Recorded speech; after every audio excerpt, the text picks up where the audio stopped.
राम जेठमलानी की चुनौती के बाद बीजेपी ने उनकी सदस्यता खत्म की। संसदीय बोर्ड करेगी जेठमलानी को पार्टी से बाहर।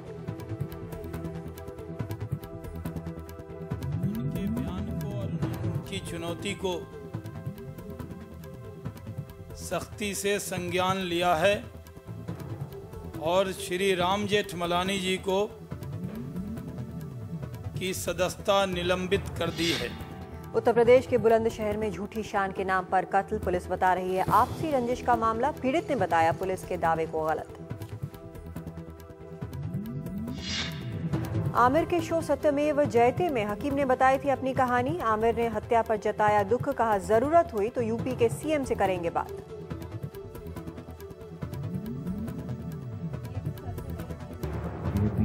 Making attempts to make sure that the people, the culprits behind this heinous act are in fact brought to book and the law takes its own course.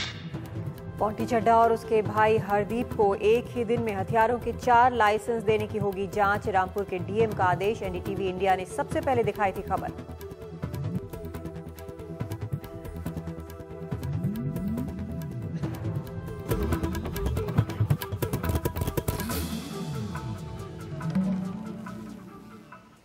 नमस्कार, खबरों में मैं कादम्बरी शर्मा हूं आपके साथ। और सबसे बड़ी खबर इस वक्त जो आ रही है, बीजेपी अध्यक्ष नितिन गडकरी ने राम जेठमलानी को पार्टी की सदस्यता से निलंबित कर दिया है। बीजेपी ने कहा है कि राम जेठमलानी ने जिस तरह चुनौती दी है उसके बाद उनको पार्टी में रखना मुश्किल है। पार्टी का कहना है कि जेठमलानी सांसद हैं, इसलिए उनको पार्टी से निकालने की प्रक्रिया पर संसदीय बोर्ड की बैठक में मुहर लगेगी।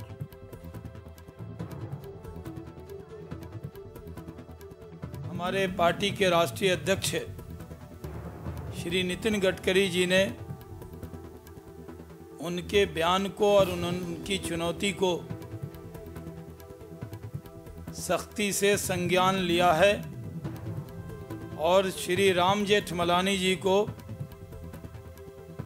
की सदस्यता निलंबित कर दी है।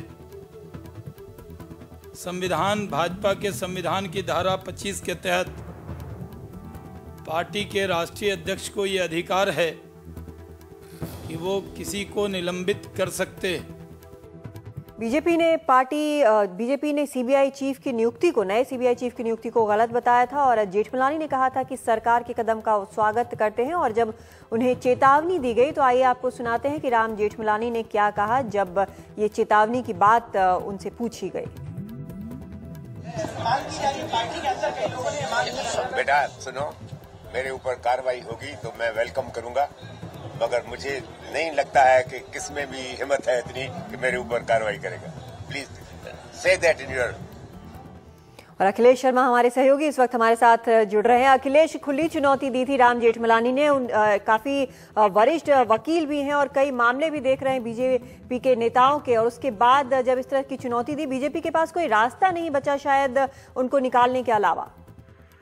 बिल्कुल कादम्बरी, जो फैसला बीजेपी ने कल कर लिया था लेकिन उसको लागू करने में, उसका ऐलान करने में बीजेपी को पूरा 24 घंटा लगा है। कल शाम को ये फैसला हो गया था कि राम जेठमलानी को सस्पेंड किया जाना है, लेकिन लास्ट मोमेंट पे इसको तकनीकी कारणों से रोक दिया गया था। लेकिन आज शाम को इसका ऐलान कर दिया गया है। लेकिन महत्वपूर्ण बात यह है कि शत्रुघ्न सिन्हा, जिन्होंने खुलकर के राम जेठमलानी की बात का समर्थन किया है, खासतौर से सीबीआई निदेशक की नियुक्ति के मामले में, मुझे जो जानकारी मिली उसके मुताबिक कल शाम को 4:30 बजे जो पार्टी के संसदीय बोर्ड की बैठक होगी उसमें शत्रुघ्न सिन्हा के खिलाफ कार्रवाई पर भी विचार हो सकता है, उस बारे में भी कोई ऐलान हो सकता है। साथ ही यशवंत सिन्हा, जो लगातार नितिन गडकरी के इस्तीफे की मांग कर रहे हैं, उनको भी कड़ी चेतावनी दी जा सकती है। यह भी कल शाम को संसदीय बोर्ड की बैठक में हो सकता है। जी अखिलेश, लेकिन क्या माने कि जिस तरह से जेठमलानी पर कार्रवाई हुई है, एक तरह से कड़ा संदेश देने की कोशिश की गई है कि अब गडकरी के खिलाफ या पार्टी के लाइन से अलग जाकर कोई भी अगर नेता, कोई भी कितना भी वरिष्ठ हो बोलता है तो इस तरह की कार्रवाई किसी पर भी हो सकती है। नहीं, देखिए इसमें महत्वपूर्ण बात यह है कि हमें एक अंतर करना होगा कादम्बरी की। जेठमलानी ने गडकरी के खिलाफ मोर्चा करीब 2 हफ्ते पहले खोला था। उन्होंने सार्वजनिक रूप से प्रेस कॉन्फ्रेंस करके गडकरी के इस्तीफे की मांग की थी, पत्र भी लिखा था, लेकिन तब बीजेपी ने उन्हें सस्पेंड नहीं किया था, तब कोई कार्रवाई नहीं की थी। लेकिन जब राम जेठमलानी ने अरुण जेटली और सुषमा स्वराज की चिट्ठी पर सवाल उठाया और पार्टी के इस फैसले पर सवाल उठाया कि क्यों वो सीबीआई निदेशक की नियुक्ति का विरोध कर रहे हैं, तब पार्टी को मजबूर होना पड़ा है। तो इससे दो बातें साफ होती है। तो ये कि नितिन गडकरी की खुद की स्थिति जो पार्टी के भीतर है वो बेहद कमजोर हो गई है, वो ज्यादा कोई बड़ा फैसला करने की स्थिति में नहीं है। और दूसरा ये है कि पार्टी के भीतर जो दोनों नेता विपक्ष है, सुषमा स्वराज, अरुण जेटली, उनकी बात को जब चुनौती दी गई है तब पार्टी को ये कड़ा फैसला करने के लिए मजबूर होना पड़ा है। जी, बहुत शुक्रिया अखिलेश इस पूरी जानकारी के लिए। तो आगे देखते हैं बाकी नेताओं पर क्या कार्रवाई होती है, किस तरह से और चेतावनी दी जाती है। रुक करते हैं एक और बड़ी खबर का। आज एक और डिसऑनर किलिंग की खबर आप तक हम पहुंचा रहे हैं। बुलंदशहर की घटना है ये। एक जोड़ा जिसने परिवार की मर्जी के खिलाफ शादी की, पंचायत ने 2010 में दोनों को मौत के घाट उतारने का फरमान दिया। दोनों काफी दिनों तक भागे फिरते रहे। देश के सामने आई इनकी कहानी अभिनेता आमिर खान के सीरियल सत्यमेव जयते के जरिए। लेकिन अब 2012 में जब ये अपने गांव वापस गए तो पति अब्दुल हाकिम की हत्या कर दी गई। गर्भवती महवीश का आरोप है कि हत्या उसके परिवार वालों ने कराई है। और आपको हम बता रही हैं, खबर आप तक पहुंचा रहे हैं, लेकिन उत्तर प्रदेश के बुलंदशहर में इस बार ये चीज़ हुई है और ये हत्या का मामला सामने आया है। और अब्दुल हकीम की उसकी पत्नी महवीश के परिवार वालों ने हत्या की है। और एक ही गांव के रहने वाले थे अब्दुल और महवीश ने। 2 साल पहले इन्होंने कोर्ट मैरिज की थी, जिसके बाद गांव की पंचायत ने इन्हें जान से मारने का फरमान सुनाया था।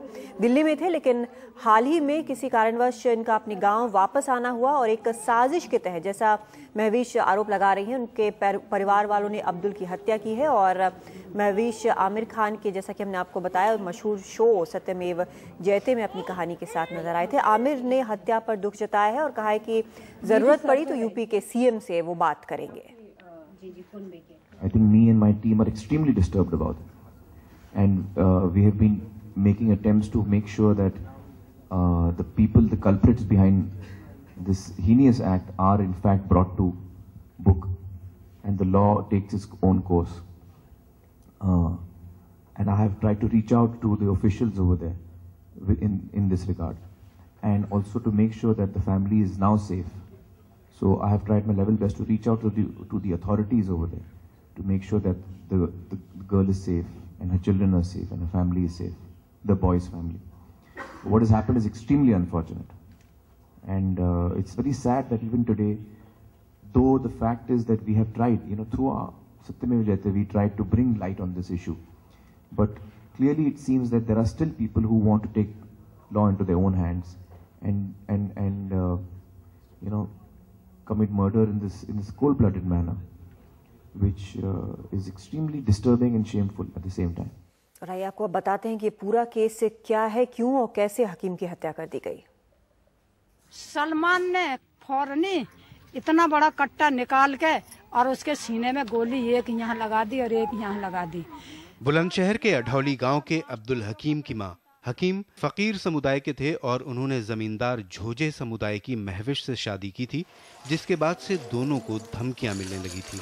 अपना गांव छोड़कर ये लोग पड़ोस के भाट गढ़ी माजरा में जाकर रहने लगे थे।